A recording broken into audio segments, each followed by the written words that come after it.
সংবাদ সবাইকে স্বাগত জানাচ্ছি। আমি ফিরোজ তোহা। শুরুতেই সংবাদ শিরোনাম। ইসরায়েল ফিলিস্তিন পুরোদমে যুদ্ধ চলছে, আর এই যুদ্ধের সর্বশেষ আন্তর্জাতিক গুরুত্বপূর্ণ আপডেট সংবাদ জানিয়ে দিব। শুরুতেই শিরোনাম। ইসরায়েলের বিরুদ্ধে রক্তাক্ত গণহত্যার অভিযোগ মাহমুদ আব্বাসের, জাতিসংঘের জরুরি অধিবেশনের আহ্বান। এরপর জানাবো, ন্যাটো জোট রেড লাইন ক্রস করেছে, বললেন অস্ট্রেলিয়ার প্রতিরক্ষা মন্ত্রী। এবার অ্যান্টিগুয়া ও বারবুডার পতাকাবাহী বাণিজ্যিক জাহাজে হুতিদের ক্ষেপণাস্ত্র হামলা। এরপর জানিয়ে দিব, গাজা যুদ্ধের জেরে ইসরায়েলের কয়লা রপ্তানি স্থগিত করবে কলম্বিয়া।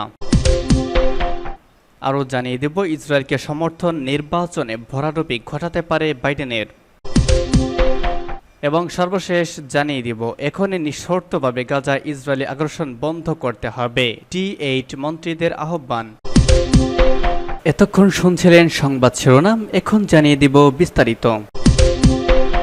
ইসরায়েলের বিরুদ্ধে রক্তাক্ত গণহত্যার অভিযোগ মাহমুদ আব্বাসের, জাতিসংঘে জরুরি অধিবেশনের আহ্বান। গাজার মধ্যাঞ্চলে নুসাইরাত শরণার্থী শিবিরে ভয়াবহ হামলা চালিয়ে 210 জন ফিলিস্তিনিকে হত্যা করেছে ইসরায়েল। এর প্রতিবাদে জাতিসংঘ নিরাপত্তা পরিষদে জরুরি অধিবেশনে আহ্বান করেছেন ফিলিস্তিনের প্রেসিডেন্ট মাহমুদ আব্বাস।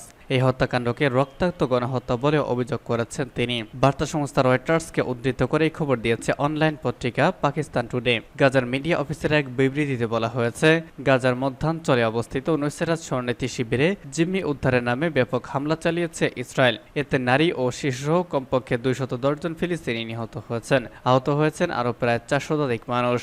নিজেদের টেলিগ্রাম চ্যানেলের বিবৃতিতে মিডিয়া অফিস আরও জানিয়েছে, আহতদের আল আউদা এবং আল আকসা হাসপাতালে ভর্তি করা হয়েছে। তবে হাসপাতালগুলোতে রোগীর সংকুলান হচ্ছে না বলে অভিযোগ কর্তৃপক্ষের। ইসরায়েলের ক্রমাগত অবরোধের ফলে প্রায় অকার্যকর উপত্যকাটির বিভিন্ন হাসপাতাল, সেখানে নেই জরুরি চিকিৎসা সরঞ্জাম, মিলছে না পর্যাপ্ত খাদ্য। এছাড়া হাসপাতালগুলোতে জ্বালানির সরবরাহ না থাকায় বিদ্যুৎ স্নাইপারও বন্ধ রয়েছে। এমন পরিস্থিতিতে গাজায় আহতদের কেউ সঠিক চিকিৎসা সেবা পাচ্ছেন না। ফিলিস্তিনের রাষ্ট্রীয় গণমাধ্যম ওয়াফা নিউজ জানিয়েছে, নিহতদের মধ্যে 15 জনের বেশি নারী ও শিশু রয়েছে। এসব হত্যাকাণ্ডকে রক্তাক্ত গণহত্যা বলে ইসরায়েলের বিরুদ্ধে অভিযোগ তুলেছেন ফিলিস্তিনের প্রেসিডেন্ট মাহমুদ আব্বাস। এক্ষেত্রে তিনি জাতিসংঘের নিরাপত্তা পরিষদের জরুরি অধিবেশনের আহ্বান জানিয়েছেন। ন্যাটো জোট রেড লাইন ক্রস করেছে, বললেন অস্ট্রেলিয়ার প্রতিরক্ষা মন্ত্রী। রাশিয়ার ভেতরে বিভিন্ন লক্ষ্যবস্তুতে পশ্চিমা অস্ত্র ব্যবহার করে ইউক্রেনকে হামলার অনুমতি দেওয়ার মধ্য দিয়ে মার্কিন নেতৃত্বাধীন ন্যাটো জোট মূলত রেড লাইন ক্রস করেছে। অস্ট্রেলিয়ার প্রতিরক্ষা মন্ত্রী ক্লোডিয়া টানের এক সাক্ষাৎকারে একথা বলেছেন। তিনি গতকাল তার সাক্ষাৎকার ডাই প্রেসে প্রকাশ হয়েছে।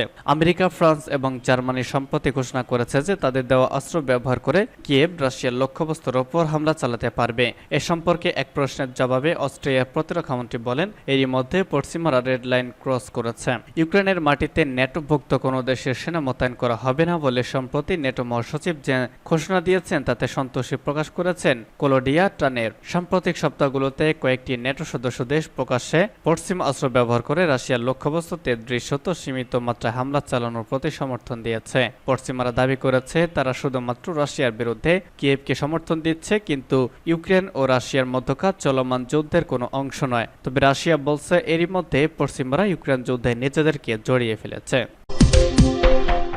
এবার অ্যান্টিগুয়া ও বারবুডার পতাকাবাহী বাণিজ্যিক জাহাজে হুতিদের ক্ষেপণাস্ত্র হামলা। ইয়েমেন উপকূলে অ্যান্টিগুয়া ও বারবুডার পতাকাবাহী বাণিজ্যিক জাহাজে হামলা চালিয়েছে ইয়েমেনের হুতি বিদ্রোহীরা। সমুদ্রে চলাচল করা বাণিজ্যিক জাহাজের নিরাপত্তা ফার্ম এমরে এই তথ্য জানিয়েছে। আরব নিউজ সূত্রে জানা গেছে, গতকাল মধ্যরাতে এই হামলা চালানো হয়েছে। জাহাজটি এডেন উপসাগর থেকে দক্ষিণ পশ্চিম থেকে 8.2 kts গতিতে যাওয়ার পথে এই হামলা চালানো হয়। এতে জাহাজটিতে আগুন ধরে যায়, তবে পরবর্তীতে আগুন নিয়ন্ত্রণে আনা হয় বলে এক বিবৃতিতে জানিয়েছে এমরে।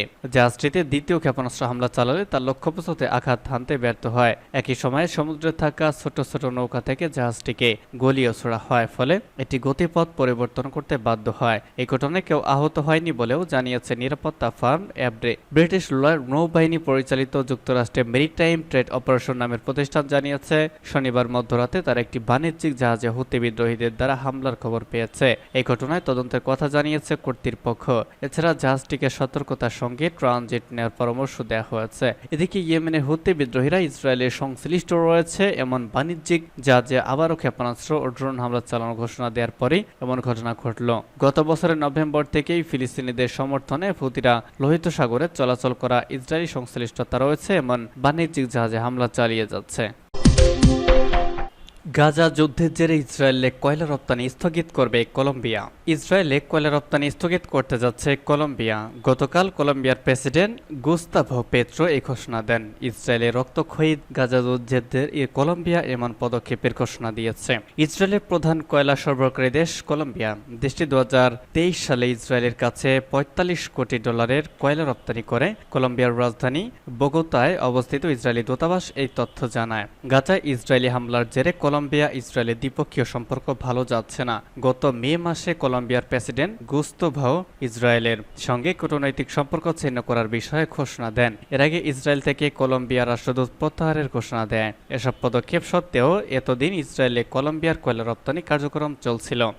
কলম্বিয়ার প্রথম বামপন্থী প্রেসিডেন্ট গুস্তাভো তিনি ইসরায়েলি প্রধানমন্ত্রী বেনিয়ামিন নেতানিয়াহুর একজন কঠোর সমালোচক। গতকাল তিনি এক্সে বলেন, গাজায় গণহত্যা বন্ধ না হওয়া পর্যন্ত ইসরায়েল তার দেশের কয়লা রপ্তানি স্থগিত থাকবে। কলম্বিয়া সরকারের তথ্য মতে গেজেট আকারে ডিক্রি প্রকাশের 5 দিন পর ইসরায়েলে কয়লা রপ্তানি স্থগিতের পদক্ষেপ কার্যকর হবে। তবে ইতিমধ্যে যেসব চালানে অনুমোদন হয়ে গেছে তা যথারীতি যাবে। কলম্বিয়া সরকার মনে করছে দেশটি থেকে রপ্তানি করা হলে কয়লা ইসরায়েলের অস্ত্র উৎপাদন সহ বিভিন্ন সামরিক কার্যক্রমে একটি কৌশলগত সম্পদ হিসেবে ভূমিকা রাখবে। প্রেসিডেন্ট গুস্তাভো আরও জানিয়েছেন ইসরায়েলে তৈরি করা অস্ত্র কেনা বন্ধ করবে তার দেশ, যদিও কলম্বিয়া সামরিক বাহিনীর অস্ত্রের অন্যতম প্রধান যোগানদাতা ইসরায়েল।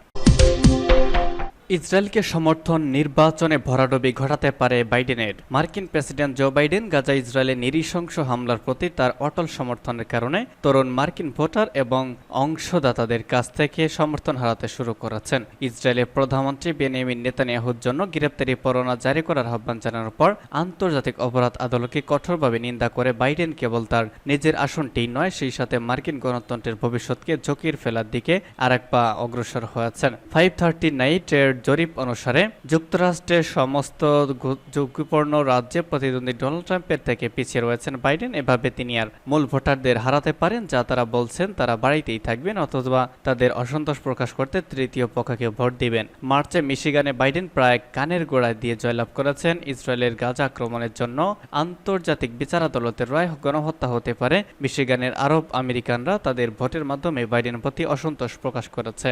বর্তমান শাসকের প্রতি ভিন্ন মতের নাটকীয় প্রদর্শন মিশিগানের মতো প্রতিফলিত হয়েছে উইসকনসিন এবং পেনসিলভানিয়ার মতো অন্যান্য ঝুঁকিপূর্ণ রাজ্যগুলি সহ উত্তর ক্যারোলিনা, মিনেসোটা, হাওয়াই, ম্যাসাচুসেটস এবং অনেক স্থানে। গাজা মৃত্যু ও ধ্বংসের ঘটনা মার্কিন তরুণরা তাদের মুঠোফোনে সরাসরি প্রত্যক্ষ করছে এবং ইসরায়েলের সামরিক অভিযান বন্ধ করতে বাইডেন প্রশাসনের ক্রমাগত অস্বীকৃতির প্রতি তারা ঘৃণার সাথে প্রতিক্রিয়া ব্যক্ত করেছে। এভাবে ভোটারদের সাথে বাইডেনের বিচ্ছিন্নতার প্রমাণগুলি বাড়ছে, যাদেরকে নম্বরের তারা প্রয়োজন দেবে। এবং সর্বশেষ জানিয়ে দিব, এখনই নিঃশর্তভাবে গাজায় ইসরায়েলি আগ্রাসন বন্ধ করতে হবে।